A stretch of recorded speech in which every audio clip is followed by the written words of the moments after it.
माड्याचा मानेगाव जिल्हा परिषद गट जो आहे तो पहिल्यापासूनच चर्चेत येताना पाहायला मिळतोय। माजी मंत्री तानाजीराव सावंत यांचे पुतणे जे आहेत ते पृथ्वीराज सावंत यांनी उमेदवारी मिळवण्यात एक पाऊल पुढे टाकून जे आहे ते थेट पक्षप्रवेशाच्या अगोदर थेट उमेदवारी मिळवलेली आहे आणि या संदर्भात जे आहे ते मानेगावचे अपडेट जे आहे ते समोर येताना पाहायला मिळते।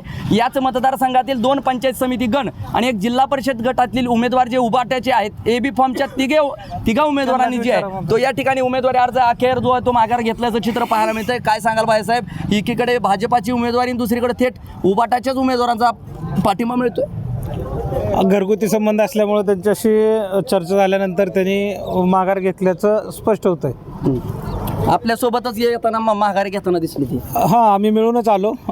तालुक्यातले सर्वच पक्षातील बरेच जे तालुक्याच्या अस्मिते संदर्भातला पाठीमागं घडलेला घटनाक्रम आहे त्या संदर्भात बऱ्याच उमेदवारांनी तालुक्यातल्या विड्रॉल केलेला आहे। कुठेतरी या तिघा उमेदवारांचा पाठबळ तुम्हाला हा मिळणार 100%। कसं एकंदरीत एकीकडे उबाटा कमळ फुलवा येत आहे, नो कमेंट्स। ज्या पद्धतीने काय विश्वास एकंदरीत व्यक्त कराल, अंतिम टप्प्यात लढाई आली आहे, कसं प्रकारचा प्रचार होतोय? विजय सर्व या जनतेचं ती जी कामं केली त्या जनतेला आज त्यांचा जो विश्वास टाकला आमच्यावरती पक्षाने पक्षश्रेष्ठींनी त्या पक्षाच्या विश्वासावरती आणि जनतेत केलेल्या कामावरती नक्कीच येत्या काळामध्ये विजय आपला आहे एवढंच या निमित्तानं सांगतो। कुठं तर नाराज असलेले राष्ट्रवादीचे नेते, अजित पवार गटाचे नेते जे दादासाहेब साठे आहेत जे की विरोधात होते आपल्या, दुसरीकडे रणजितसिंह शिंदे देखील आपल्या विरोधात होते, मात्र त्या दोघांची ताकद तुम्हाला मिळताना पाहायला मिळते। कुठं तर राष्ट्रवादीच्या उमेदवारांचं पाठबळ तुम्हाला मिळतंय। हो, हां, काय बळ कसं असू शकेल? बरोबर काम करतील माझ्या पक्षात, सोबत राहतील पक्षासोबत येत्या ह्याच्यामध्ये निवडणुकीमध्ये। कुठं तर कमळ फुलवण्यास ताकद मिळेल? हा मिळेल ना, नक्कीच या निमित्तानं विजयाची खात्री 100%। काय मताधिक्य काय असेल? जनता ठरवेल मताधिक्य किती द्यायचं, विजय आहे एवढं नक्की सांगतो। नक्की गुलाल कुठून उधळायला सुरुवात करायची?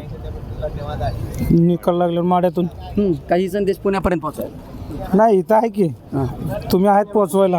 हे होते पृथ्वीराज सावंत। ज्या पद्धतीने आपण जर पाहिलं तर कुठेतर उबाटा जे उद्धव बाळासाहेब ठाकरे शिवसेनेचे पक्षाचे उमेदवार आहेत ते कुठेतर कमळाला जे आहेत ते ताकद देताना पाहायला मिळते। त्यामुळे मानेगाव जिल्हा परिषद गटामध्ये कमळ फुलवण्यास या निमित्तानं जे आहे ताकद मिळण्याचा विश्वास जो आहे तो पृथ्वीराज सावंत यांनी व्यक्त केल्याचं पाहायला मिळतं। त्यामुळे मानेगाव जिल्हा परिषद गट जो आहे तो पुन्हा एकदा चर्चेत येताना पाहायला मिळतोय। माझा सहकारी कॅमेरा पर्सन गणेश गुंडसह मी संदीप शिंदे, TV9 माडा, सोलापूर।